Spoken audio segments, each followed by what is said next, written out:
Hi, everyone, and welcome to episode 68 of the Tick Bootcamp podcast. The title of today's interview is We Are On Our Own, an interview with Shona Curley. My name is Richard Johannesson. And I'm Matt Sabatello. Today's podcast guest is Shona Curley. Shona Curley is a 45-year-old woman from San Francisco, California. She owns a Pilates studio that focuses on rehabilitative work and is the mother of 2 children. In 2014, Shona Curley discovered a small tick on her stomach. After seeking medical help, she was told she didn't need to be concerned about any care unless she found a rash or suffered a fever. Shona Curley experienced neither. A year later, she began to exhibit the symptoms of a tick disease. She started to experience constant flu-like symptoms, panic attacks, and GI issues. She often called in sick to work, spent weeks in bed, and was forced to miss out on parenting time with her children. Consequently, her husband faced added familial responsibilities due to her developing illnesses. 2 years after initially seeking help, Shona Curley made an appointment with a Lyme specialist and tested positive for Lyme disease. Since then, she has paid for every treatment she has done out of pocket, including IV antibiotics, ozone therapy, and the Herbal Protocol. Shona Curley's lifestyle changed as a result of her Lyme. She now balances work part-time with motherhood. She also has recorded a meditation album, The Cell's Breath, on Apple Podcasts in an effort to help others on their Lyme disease journey. Hey, Shona Curley, and welcome to the program.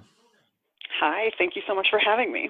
We're really blessed to have you, and we thank you for taking time away from your family so that you can share your tick disease experience with our listeners. Can you introduce yourself to our audience? Can you share with our audience where you live and what your family situation is? I live in San Francisco with my husband and my 2 kids who are 11 and 9 and currently making French toast in the kitchen. And I'm 45, almost 46. I'll turn 46 in December. And I own a Pilates studio in San Francisco where we focus on rehabilitation work. And now I'm doing some work with people with Lyme. Now, can you share with us when you began to show the symptoms of what you now know to be your tick disease? I think my memory of it is all a little bit murky and it's a little hard to be exactly precise, but I believe I was bitten in 2014 and started showing symptoms in 2015. And when you say that you were bitten in 2014, did you discover a tick biting you? I did. I pulled a tick out of my stomach, a tiny, tiny little, almost invisible nymph tick. And I was a good girl and called the hospital and said, should I save this tick? Should I bring it into you for testing? Should I get tested for Lyme right away? Should I do a course of antibiotics right away as a prophylactic? And they said, nope, not unless you get a bullseye rash or a sudden fever, in which case call us back. And to my knowledge, I didn't have a sudden fever. I never got a rash for sure, so I blew it off. What was your tick awareness at that time? Were you aware? Very low. Very low. My kids had both had tick bites, although they were dog ticks. Like, I didn't know the difference between a dog tick and a deer tick at that time. I really just didn't know much about it. I knew that when my daughter was bitten, she was bitten by a dog tick, that the hospital wanted me to bring it in and they tested it for Lyme and co-infections, which is funny because it was a dog tick. But then by the time I got bitten by a deer tick, they were no longer testing ticks at that hospital unless you showed signs like a rash or a fever. As time went on, you find the tick biting you, you remove the tick, you seek the advice that you sought, and unfortunately got the bad advice that you had received. How did your symptoms begin to develop? I completely forgot about the tick bite. Like, honestly, I didn't even think it was an issue at all because I completely believed the hospital. I was like, sweet, it's not an issue. I didn't get a rash. I didn't get a fever. That tick bite was no longer even in my mind after a couple weeks. You know what I mean? I just absolutely bought the storyline that I got from the hospital. So, and I had 2 very young kids. They were, I'm going to guess, like 3 and 5-ish at that time without doing the math in my head, which would take me a minute. So they were little and I was running my business full time and the kids were in daycare and possibly kindergarten, the older one, or at least preschool for both of them. So we had endless colds coming through the house. We had endless runny noses. You know how kids will just like swipe their hand across a snotty nose and then just like wipe it on the wall. Like there was just nasty germs everywhere. And all of us had colds during the wintertime.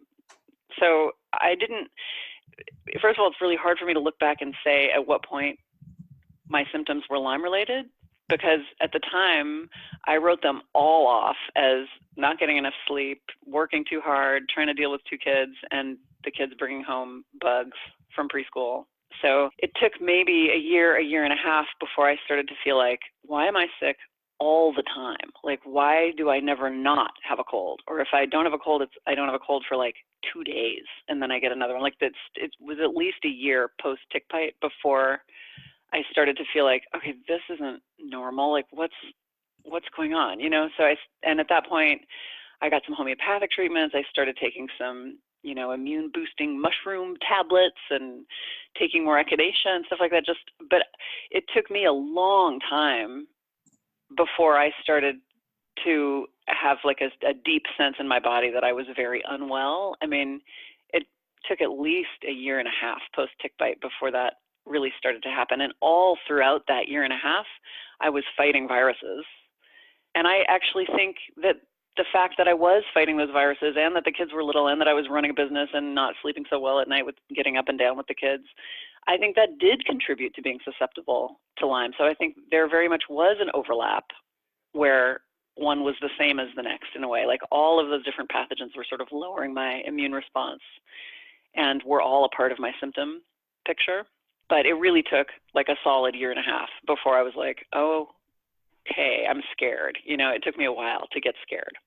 So Shona, how were these developing symptoms impacting your capacity to parent your children, to run your business, to be the wife that you wanted to be? How are these developing symptoms impacting you? Well, it took a while before I slowed down, right? Like at first I just powered through it and did everything I would ordinarily do, even though I would have these, increasingly scary symptoms in the middle of a long work day or in the middle of being at dinner or taking the kids to a fair or whatever. I ignored it. I pushed through it. I thought that my body would just, I wrote it off as like, well, I'm a mom of 2 kids and I'm busy and an entrepreneur and this happens to everybody. It took a year and a half before I started being forced to stay in bed and skip weekends away with the family or stay home from work. I mean, and at that point, that was when I started getting scared. But again, my symptoms were pretty much mostly just flu-like. So I still thought at that point that it was just that I had adrenal fatigue and lowered immunity and was really susceptible to these viruses that were coming through, because the kids would get sick too. It wasn't just me, it was like, it wasn't only me that would catch a cold. It was just me that would have to stay in bed for 2 weeks at a certain point. Like everybody else would be up and around after a day. But again, that made it difficult for me to understand that there was something different going on in my body than there was in the rest of the family. So share with us now when you finally came to the conclusion that you were much sicker, and what did you do as a consequence of recognizing that your symptoms were different than everyone else's? Well, I started with the conventional hospital, and that was just an absolute blank. Like I couldn't believe how little they cared. Like I went in and saw my primary care doctor, who seemed like a nice person, and started crying because I was like, I'm not functioning. I get flu after flu after flu. I'm only well for maybe a day in between. This isn't normal. It isn't right. Like I have been a very high functioning person for my whole life. Like something's wrong. And she was looking at her paperwork or the computer and not at me. And she dismissed me after 15 minutes and basically was like, we'll run some lab work. The lab work came back normal. And that was the end of that. That was it. She gave me some sleeping meds and a Zoloft and referred me to a GI specialist who, again, like ran some labs, told me I was healthy, and dismissed me. Like just the lack of concern was what was so mind-boggling to me, and the fact that I felt like, are you just not hearing what I'm saying? Like this is not normal for me. Something's wrong. And they were like, yeah, sorry you don't feel well. Like it was really just a dead end, like a brick wall. So after that, I saw an acupuncturist / naturopath who, again, didn't believe in Lyme, had had a bullseye rash himself and had never gotten sick. Because I was bringing up the tick bite because I was bringing everything up. I got the ELISA test through my hospital and it came up negative. So they dismissed Lyme. And again, I believed them, not knowing that the testing was flawed at that point. I want you to talk to us about whether your family and friends and coworkers were starting to doubt whether or not you were really sick, or whether there was something else going on? Were people losing patience with you constantly being sick? The only person, honestly, who was losing patience with me was my husband, because he was getting saddled with so much of the work with the kids. And at that point, they were so little that it was really hard. So I think it was frustrating for him, not just because I was incapable of really pitching in, but also because nothing was changing and because the hospital was telling me, your tests are normal, you're okay. He was like, look, if you just get out of bed and go, like, exert yourself, you're going to feel better. And I was trying to convince him that actually that made me feel worse. But it was just hard. I mean, he has the kind of personality of just pushing through. If he gets sick, he just goes to work anyway, you know? So to see me staying in bed for weeks at a time and calling in sick to work, and, you know, it just was really tough for him to accept at first. But I didn't really get that response from anybody but him, but he was really the only person that I was like letting down in terms of participation in the workload that's raising two children, you know? How did you feel about the medical community failing to properly diagnose you as it related to you having the ability to explain to your husband what was going on? Well, I didn't really get angry until I did get diagnosed, right? So initially I was stymied, but I wasn't angry because I just didn't get it. I just, you know, I didn't know what was going on either. And so, and that first naturopath / acupuncturist that I saw, he didn't know what was going on either. He was treating me for adrenal fatigue, treating me for low immunity. But that was, you know, I didn't expect the hospital to be able to diagnose either of those things. You know, I come from an alternative medicine background, so I wasn't expecting support on that level from the hospital. And when the naturopath was also like, oh no, Lyme is not a thing, and you just have adrenal fatigue, which every young mom can develop. My second kid really didn't sleep till he was 18 months. So it was easy for me also to just be like, I'm just really run down. And that's the message I was getting on all fronts. So it wasn't until a full 2 years after I started looking for help when I kept getting worse. And I finally found a Lyme specialist who finally diagnosed me within like 5 minutes of speaking to me on the phone. He ordered the test and the test came back positive. It wasn't until then that I felt angry. Shona, do you believe that the medical community was failing you in part because you were a woman and you were a young mother, and that they were writing off so many of your symptoms to your gender and your status as a mother rather than validating how you really felt? You know, sure, but I've spoken to plenty of men who were invalidated too, you know, so I feel like people invalidate you on whatever they can grab onto if they have no idea what's going on with you, whether you're gay, straight, female, male, like they're going to find some way to be like, you're just nutty. So sure, they had an easy out with me, but honestly, I feel like the people that I saw at the hospital were doing the best they could within the paradigm that they're working in.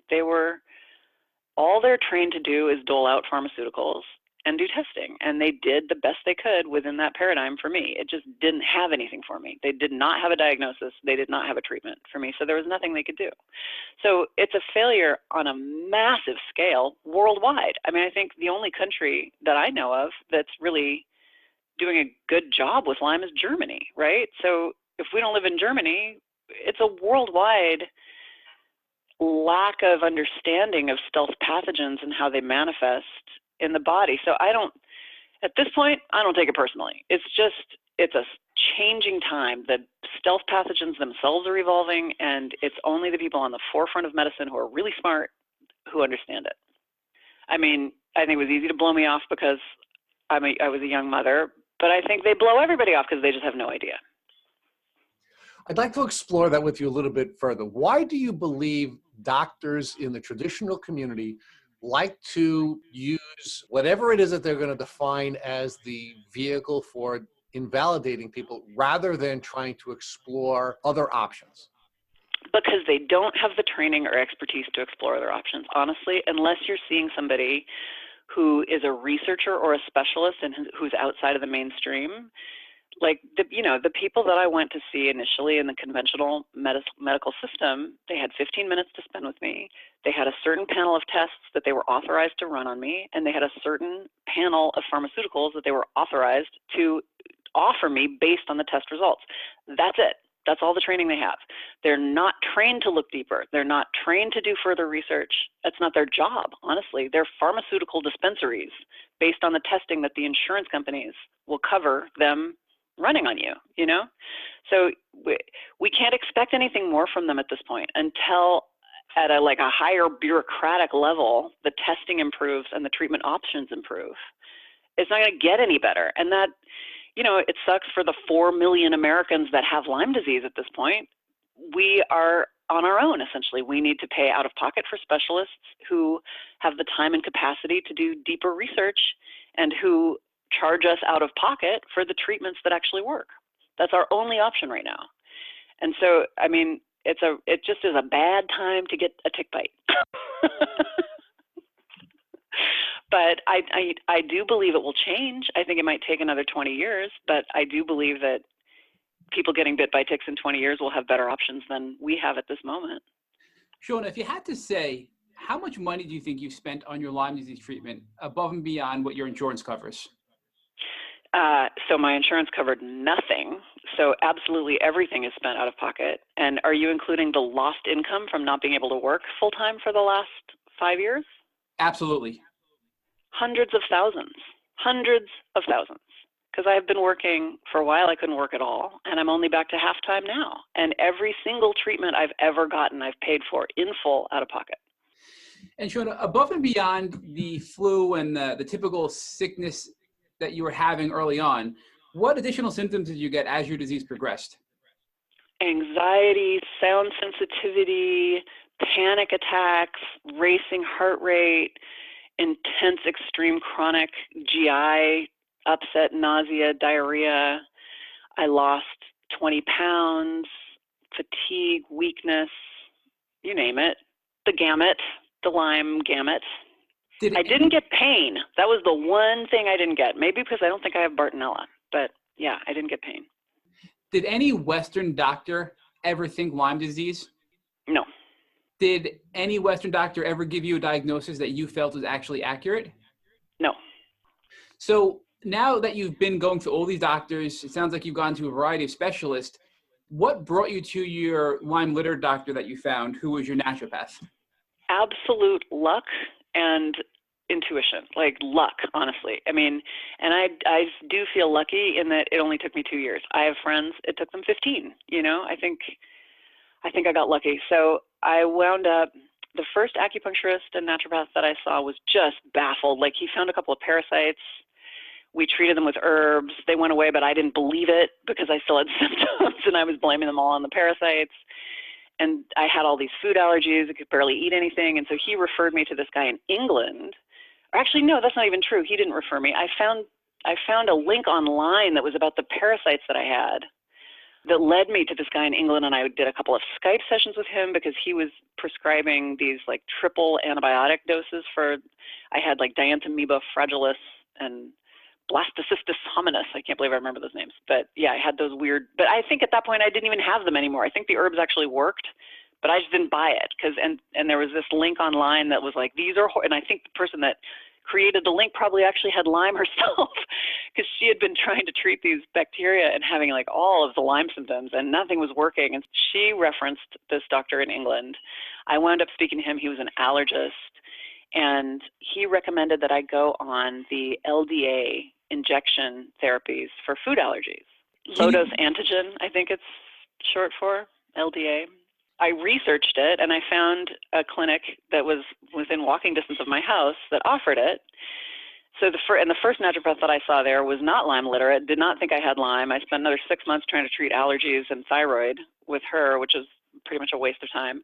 But she shared the office with a Lyme specialist. And it was just absolute luck that one day I ran into him in the hallway and, not being in the world of conventional medicine where you don't even make eye contact with somebody that is your patient, he, not even being my doctor, like stopped me, asked me what I was doing there, asked me if it was working for me, looked in my eyes, listened to me, like kind of, I could just feel that his mind was clicking like, well, okay, well, if that isn't working, why don't you ask your naturopath about possibly taking this route? Like, he just was so smart. I could just tell he was actually thinking, and it's sad, but that's rare. So I wound up ditching the first naturopath and jumping over to his clinic because I just felt that he was the first person that wasn't just like, oh, but everybody's been exposed to mold. Oh, but a tick bite shouldn't result in this kind of symptomology, and honestly, within the first 10 minutes of speaking to him in my first appointment, he was like, I got to watch out for seeing Lyme everywhere because I'm a Lyme specialist, but you've never had a tick bite, right? And I was like, yes, I have had a tick bite. And so immediately he ordered the test that day. And that was the beginning of actually making some progress.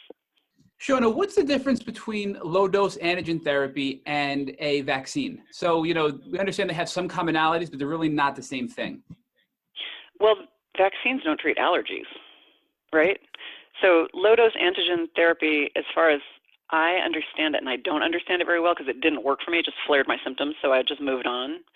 So I'm not well educated in it. But my understanding is it gives you a tiny, tiny, like below homeopathic dose of the substance that you're allergic to, in the hopes that over time your body starts to recognize it as not dangerous. Now that you're finally found a doctor that you really jived with and you really felt was going to help you, what were your next steps? My first step was to buy Stephen Buhner's book on healing Lyme and co-infections because I had read his work before and was just so impressed with him as an herbalist and a thinker that I just knew right away that he was my first go-to. So I started the Buhner Herbal Protocol within like 3 days of getting my Lyme diagnosis. And my doctor, I said, what would you do if it was your diagnosis? And he said, I would do the same thing. I would try the herbs first and see what happened. So that's what I did for like 5 months. I just did the Buhner Protocol, and I actually got much better on the Buhner Protocol, was able to work almost full time. Like actually I was working more then than I am now. But unfortunately, my son brought home a case of strep throat, which flattened our whole family that winter. This was almost exactly 2 years ago. And I just had the worst relapse from the strep throat. My body just couldn't handle all of that at once, fighting Lyme and fighting strep. It just was a nightmare. I mean, my husband was hospitalized. Both my kids had fevers of 105. It was a nightmare.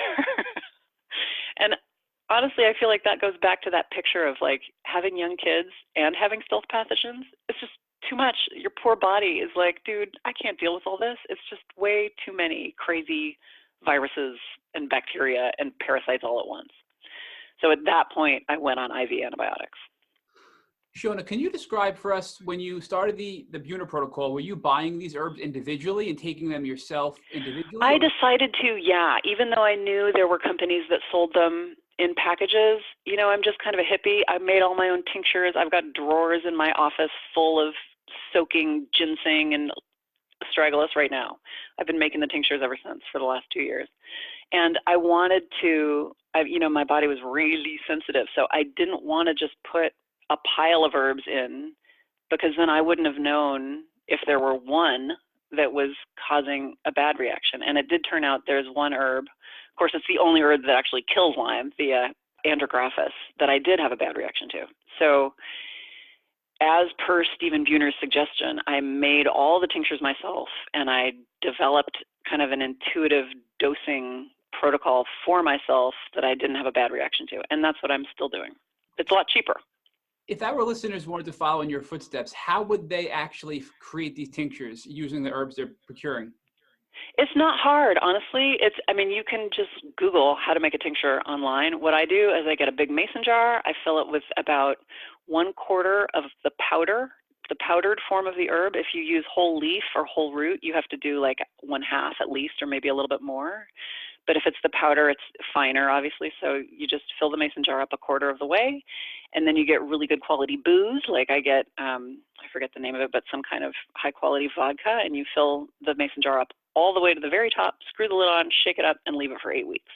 And I actually leave it for longer so that it gets more potent. And you just have to get in there, and you have to put it in a dark drawer or cabinet where it's not getting a whole lot of sunlight, and you have to shake it periodically so the herb disperses through the vodka. Or, you can use tequila, you can use whatever, but I've used vodka. Do you know the difference between taking dry herbs in a capsule versus making your own tincture and letting it sit for a while? Yes, I do. In terms, if you take the dry herbs in a capsule, your stomach acid has to extract the phytonutrients that are active, right? The components of the herb that are active in terms of raising immunity or killing bugs or whatever.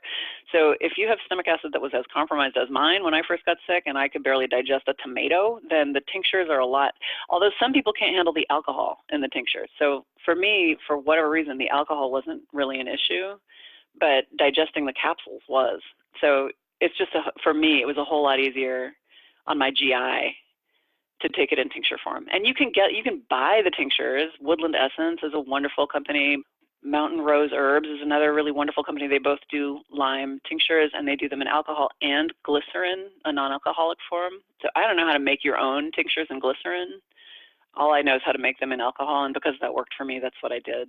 But yeah, it's a little easier on the GI to take them in tincture if you can tolerate the substrate, the alcohol or the glycerin. Once you started, I mean, it sounds like you did a lot of research and you did a lot of reading up to make your own tinctures. How did you feel just on the Herbal Protocol alone before you started the antibiotics? I felt great until I got strep throat. I felt better. Were you not able to bounce back after that? No, the strep knocked me to the floor. In fact, I felt worse than I ever had once I got. Not only did I get strep, I got it twice because it kept ricocheting through my family. Like, I think I picked it up in November. I took a course of antibiotics, and I remember at the time being like, God, what a difference. I went to the hospital, and they were like, oh, you poor baby, you have strep throat. Here's a treatment for you. I was like, oh, my God, how nice. I just actually got diagnosed and treated. And the antibiotics worked, but then it cycled through my family. My husband got it, my daughter got it, and then I got it a second time. And that second case, it flattened my immune system. I was toast. I had to take time off work again. I had to take like a full month and a half off work. And that's when I had to start the IV antibiotics because I just couldn't bounce back. How did you feel when you first started the IV antibiotics? Scared. I was terrified. I'm a hippie. I was like, I'll never take antibiotics. Like, neither of my kids have ever taken antibiotics. I've been so anti-pharmaceutical, anti-antibiotic my whole life. I'm like the girl who treats yeast infections with a garlic clove. So to put antibiotics straight into my blood was like, I was terrified. I thought, I was like, I'm going to do this for 4 months. I've been on them for 2 years now. So I really had to change all my opinions and all my, prejudices had to go because the antibiotics worked for me. And you continued your Herbal Protocol in parallel while being on these IV antibiotics? Absolutely. Yeah, and I intend to continue the Herbal Protocol forever. Has your health continued to improve over the last 2 years while you've been on the antibiotics? Absolutely, but I haven't just done antibiotics. I did IV antibiotics, I did IV glutathione, I did IV lymphomyosat, which moves the lymph throughout your body and in terms of my body in particular, kind of clears blockages in the brain. And I did enormous amounts of meditation. I did the DNRS protocol. I actually recorded an album of meditation that I used for myself and then put out there to the Lyme communities that's specific for healing stealth pathogen diseases. I cut way back on work. I overhauled my diet. I eliminated all sources of stress that I possibly could. Like everybody else, it had to be a full-on lifestyle overhaul. I had to give up that idea of like, I'm going to make these tinctures and go back to normal and accept the fact that it's a complete life change and just, go with that, embrace it and embrace the drugs too and be grateful that they work for me. The IV glutathione, did that primarily help with your herxing? I couldn't really say exactly. It just seemed to help overall. I don't know exactly what it helped with. It just seemed to boost my strength and just make me feel better generally. The DNRS is really, I think, a neural retraining to help retrain your brain to be a pre-sick state and not be stuck in that cycle of a sick state. Is that correct? Yeah. Yep. And can you walk us through what a session of DNRS would be like? Well, I just did the DVD training. I did not do her in-person training, and I did it as soon as I got diagnosed with Lyme. So I started actually the Herbal Protocol and DNRS right at the same time. And basically, in a nutshell, her theory is, she doesn't say that she treats Lyme. She says that she treats chronic fatigue and fibromyalgia and multiple chemical sensitivities. But since I had chronic fatigue, I was like, whatever, I'm going to give it a try. So she personally, Annie Hopper, the person that developed DNRS, she had multiple chemical sensitivities due to an overexposure to paint chemicals and other toxic chemicals. And so her theory is that that exposure injured her limbic system in the brain, and so kind of switched it to this hypervigilance, hyper alert, so that any contact with any chemical, whether it's somebody wearing perfume or like a dryer vent as you walk by and you can smell the fabric softener, she would have heart palpitations and even seizures as a result of those micro exposures to chemicals. So she developed DNRS as a way of healing the limbic system and bringing the brain back to a space where it was no longer so hypersensitive to micro exposures to whatever your trigger is. And so I don't think that she would say that you could heal Lyme with it. I've never read that in her literature. I just felt like, hey, it's going to be a good compliment because I knew my brain was so traumatized. I felt like I had PTSD and all the crazy anxiety that you get with Lyme. So, and now in retrospect, I wouldn't say that DNRS can heal Lyme disease. It certainly wasn't my experience that it healed my Lyme disease. It was my experience that it helped me very much get out of cycling through endless obsessive thoughts of like, what's wrong with me? What can I do? What's my protocol? What am I doing tomorrow? What if I get sicker? Like those horrible spiraling thoughts. I have a headache. Oh my God, I think my headache's getting worse. Like it just takes your mind and goes, we're not focusing on that. We're focusing on feelings of bliss and joy and connection and physical activity. And if you can't do it, you imagine it. And she has you spend at least an hour a day in like fully immersed, imaginative worlds where you're generating those feelings of happiness and playfulness and laughing and dancing and celebrating with friends or whatever it is. That even she'll be like, watch videos of playing kittens if that's what does it for you. Like it doesn't matter. You just want your brain to be generating feelings of joy, however that works for you. And that helps the limbic system repattern away from fear, essentially. So you also did ozone therapy as well to help, right? I'm still doing ozone therapy, yeah. But I didn't do blood ozone. Blood ozone freaked my body out. So I just get a little IV of ozone in saline. And do you think that that's been helpful in healing you or just in treating your symptoms?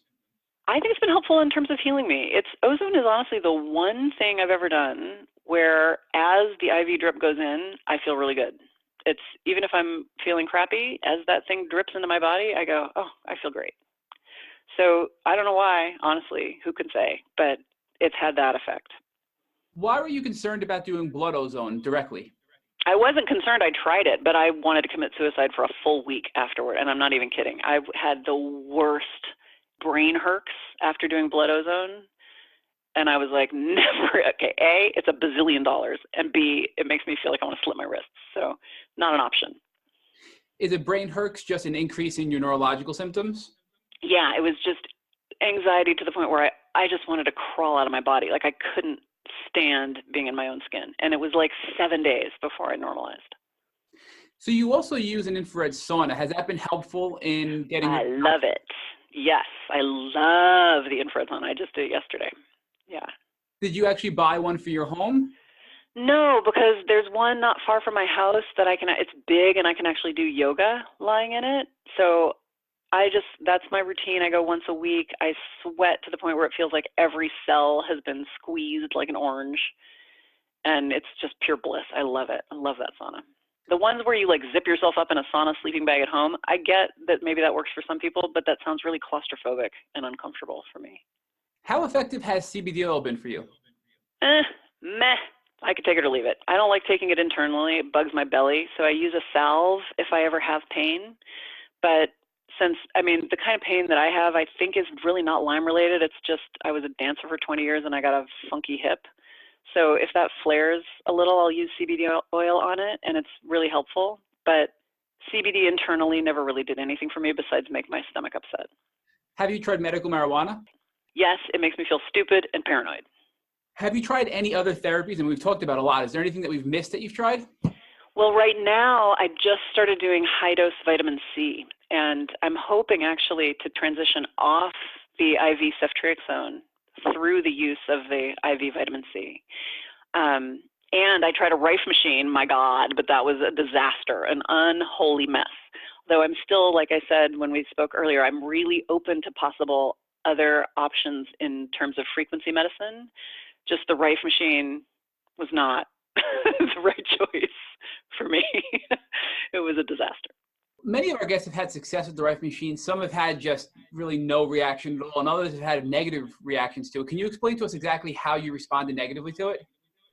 Yeah, it felt like I unleashed a swarm of GI pathogens, like my whole gut. It's usually, this is what happens to me. It's either brain or gut for me, right? Like one or the other is going to freak out if I use a treatment that doesn't resonate for whatever reason. So I borrowed a Rife from a friend of mine and was like, what could go wrong? I can't even feel it. And just started like dosing myself with the anti-Lyme protocols. And it was like, honestly, like the zombies from Game of Thrones came out and attacked my gut. It was bad. And it took a couple weeks and an energy session with this practitioner that I work with in Marin before my body settled down. Have you ever tried anything like an amp coil? I'm really curious about the amp coil, and I just heard of a practitioner not that far from me who uses it, and I'm going to start researching it. But no, I haven't used it. So you've come a really, really long way. For the past 2 years since you've been diagnosed, you've been on antibiotic therapy in IV, and you've also been on the herbal therapy above and beyond all of these other things that you're doing to recover your health. How are you today? You sound great. I'm doing really well. I mean, my lifestyle is not the lifestyle that it was before I got sick, and it may never be, and I'm okay with that. I've just found, like, that, honestly, that was the hardest thing for me, is to go from being a, like, for lack of a better way to say this, like, just balls to the wall, like, never slowing down, working full time, running my business, coming home and cleaning the house and making dinner for the kids and, you know, taking them trick-or-treating, to now being like, I work half time, and then I come home and I meditate, and then my kids come home, and after we have dinner, I do another meditation session, and I get 9 hours of sleep every night. And if I feel bad, I take the week off work. It's just a whole different orientation towards self-care that I'm prepared to continue for the rest of my life. Like, it's worth it. I'm able to do what I love in terms of working, even if it's decreased, and I'm able to be a mom to my kids. That sort of gets us to the next phase of the questions that we'd like to talk with you about, which is your transformation. What we find with almost all of our guests is that although the Lyme disease journey really sucks, and they certainly wouldn't recommend it for anyone, it is something that does have some beauty. Yeah, I agree. So can you share with us how you've changed and how you're better as a consequence, or better and different as a consequence of this journey?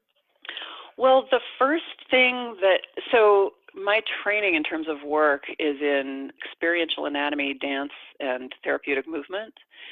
So the first thing I did when I started, and so, you know, my whole life in terms of stress management prior to getting Lyme was exercise. It was either dance or running or whatever, yoga, and suddenly I couldn't do any of that. So I just went deep within. Before I even knew I had Lyme, I started doing these kinds of meditations where I would get deep into my organs or whatever layer of my body didn't feel like it was really functioning, like the liver, kidneys, or the adrenals, or the lymphatic system, or even the pituitary, thyroid, adrenal, ovarian complex, because those were all sources for dance movement prior to getting sick for me through the work of Bonnie Bainbridge-Cohen and her work with experiential anatomy. So what I found was I could lie down for an hour and visualize my pituitary, and instead of like lying there and freaking out about possible treatment, like this was basically my evolution of DNRS. It worked for me. It was more sustainable long-term for me than classical DNRS practice, was this kind of deep internal embodiment meditation. It worked for my body. It calmed my vagus nerve. It chilled me out. It got me deep into my cells in a way where I felt like I was affecting recovery and health instead of increasing anxiety through mental spiraling. So that I got really good at that kind of meditation. I got really good at feeling my internal systems. I just did a ton of training lying in bed. I watched a ton of Bonnie Bainbridge-Cohen's DVDs that help train you to do that on a deeper and deeper level. And then I wound up eventually producing, like I said, that album of meditations that's called The Cell's Breath, that has like 7 different meditations on it, each working with a different system that's affected by Lyme. And those meditations, once I recorded them professionally with a good friend, eventually, they just worked so well for me that I wound up putting them out there for the Lyme community. And that project was just so grounding and so empowering. And because it connected me to the whole Lyme community, it made me feel a part of something much bigger than myself. And especially now that I've read a lot of Stephen Buhner, the herbalist's writing on Lyme and co-infections, I feel like I have an understanding that these stealth pathogens are going to be an enormous part of 21st century medicine and moving forward from there. So I feel like I was able to help my mom identify a mold toxicity infection or whatever you might call that she had that was really destroying her cognition. I feel like, anyway, I just feel so connected to humanity in a way that I wasn't prior to getting sick. And I also feel connected to my own cellular metabolism and health on a much deeper level than I was before getting sick. Like, instead of needing to go run 13 miles, I just want to get in the infrared sauna and move my thyroid and really start to feel like my thyroid's getting juicy and expressive and full of blood flow and oxygen. And that makes it possible for me to accept that my activity level has been cut in half, essentially, and that may be the way it is for me. It makes it possible for me to have something that I'm doing that I care deeply about and feel personally talented in, like my life has led me up to a certain expertise within that, and that I can help other people, and that I can understand the evolution of medicine and my place in it, and maybe what I can give back on a small level to that community. So all of those things have been an absolute blessing, and to be honest, I feel more connected and more passionate about my work than I did before getting sick. If our listeners wanted to secure a copy of your meditations, how would they go about that? It's on iTunes. You just search The Cell's Breath, or you can look up I also have a website where I blog about all the different various obsessions that I explore with regards to healing Lyme, and my website is redkitemeditations.com. So we have one final question for you, and we're going to ask you to give one more piece of advice to the Lyme community, and that is, if God forbid tomorrow you woke up and you found yourself with another tick biting you in your stomach, what would you do?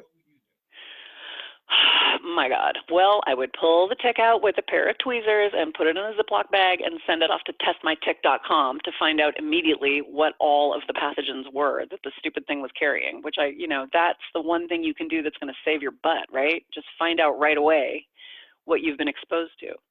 And then I would just take that list of pathogens in to the doctor, and I would take it to Stephen Buhner, and I would start an herbal protocol and start whatever antibiotic or whatever other protocol my doctor suggested just right off the bat.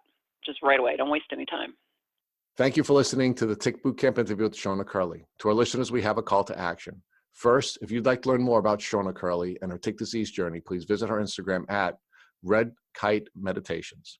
Second, if you enjoyed this episode of the Tick Bootcamp podcast, please share it with your friends by using the social media buttons you see at the bottom of the post. Third, we here at Tick Bootcamp have created a tick bite blueprint that has been inspired by the information that has been shared with us by our past podcast guests. We urge you to visit our website at www.tickbootcamp.com to view the blueprint. We would appreciate it if you would contact us with any suggestions you have for improvements. Fourth, don't forget to subscribe to this podcast on iTunes, Google Play Music, or Spotify to get the automatic episodes of our Tick Bootcamp podcast. And finally, we thank you, our listeners, for your comments on our past podcast episodes. Please take a minute to leave us an honest review on iTunes, on Instagram, or on our website. We make it a point to read every single one of the reviews we get. Thank you for listening.